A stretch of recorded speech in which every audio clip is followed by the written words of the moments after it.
Olá, pessoal. Sejam todos muito bem-vindos ao nosso canal. Hoje, vamos embarcar em uma jornada fascinante por um dos capítulos mais intrigantes e, por vezes, desafiadores da Bíblia, Gênesis, capítulo 10.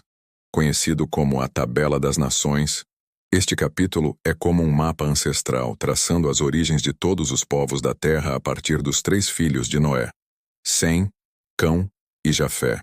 Pode parecer apenas uma longa lista de nomes, mas por trás de cada um deles existe uma história, uma geografia e um elo que nos conecta a um passado muito distante.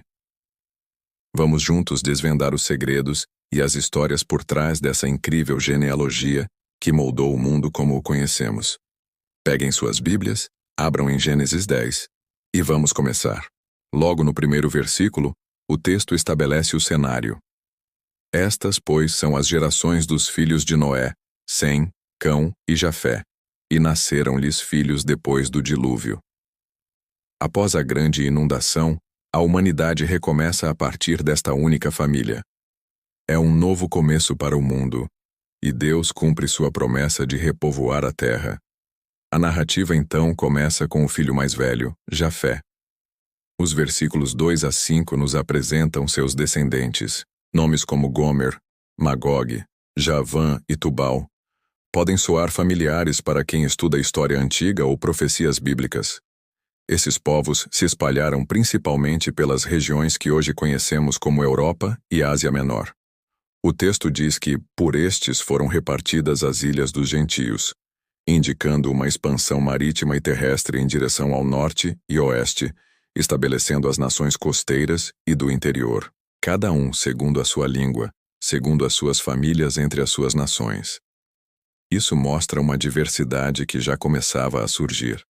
A seguir, a Bíblia nos apresenta a linhagem de Cão, o filho do meio, nos versículos 6 a 20. Esta é, talvez, a seção mais detalhada do capítulo, e por um bom motivo. Os descendentes de Cão se estabeleceram principalmente no sul, habitando a África e partes da Península Arábica. Nomes como Cush, que corresponde à antiga Etiópia, Misraim, Egito, e Canaã são de extrema importância para o restante da narrativa bíblica. É da linhagem de Cão que surge uma figura icônica, Nimrod. O texto o descreve como o primeiro poderoso na terra e um poderoso caçador diante do Senhor. Nimrod não foi apenas um caçador de animais, mas um construtor de impérios. Ele fundou cidades famosas como Babel, Ereque e Acade na terra de Sinar, que mais tarde se tornaria a Babilônia. Seu nome se tornou um sinônimo de poder e rebelião, e é em sua cidade, Babel, que veremos o famoso evento da torre que leva à confusão das línguas. A linhagem de Cão também nos dá os cananeus. O texto lista vários povos que habitavam a terra de Canaã antes da chegada dos israelitas, como os jebuseus, amorreus e heteus.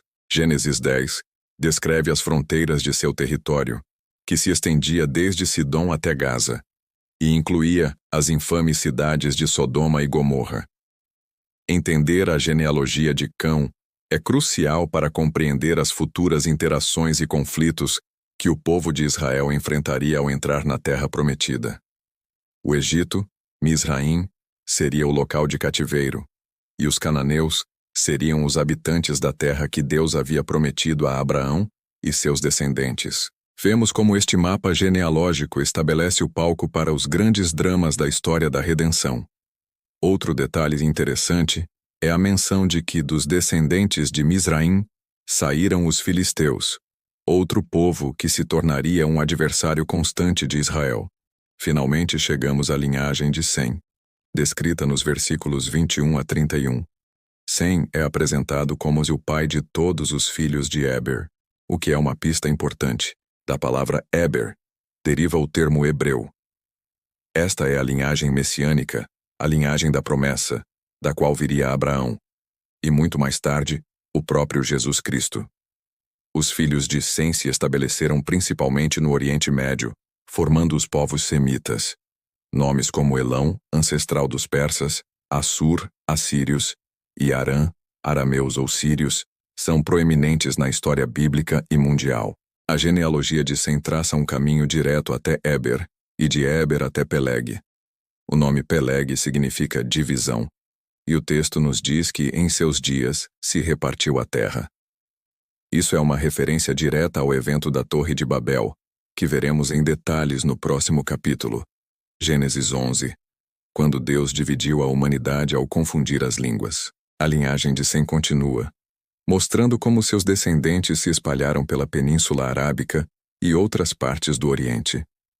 É uma lista que confirma a origem comum dos povos que habitariam aquela região crucial para a história da salvação. O capítulo 10 de Gênesis, portanto, não é apenas uma lista seca de nomes difíceis de pronunciar. É a certidão de nascimento da humanidade pós-dilúvio.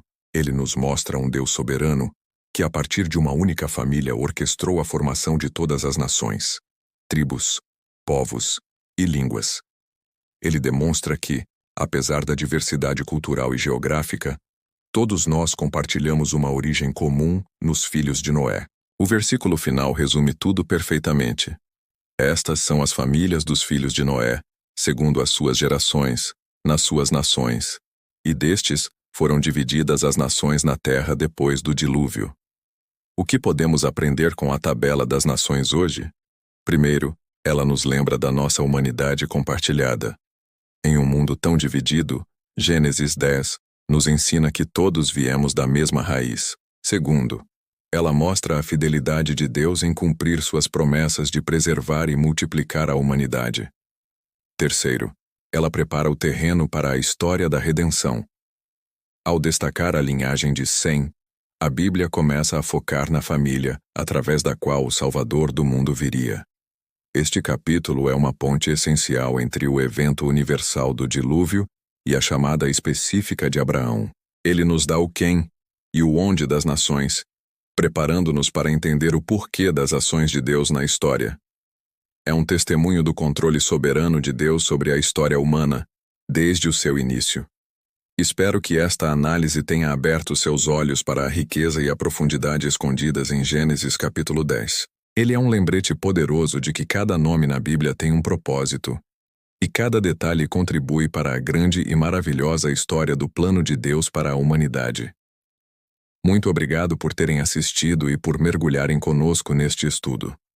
Se você gostou deste vídeo e quer continuar aprendendo mais sobre as Escrituras, não se esqueça de deixar o seu like, compartilhar com seus amigos e, o mais importante, se inscrever no canal e ativar o sininho para não perder nenhum dos nossos próximos estudos.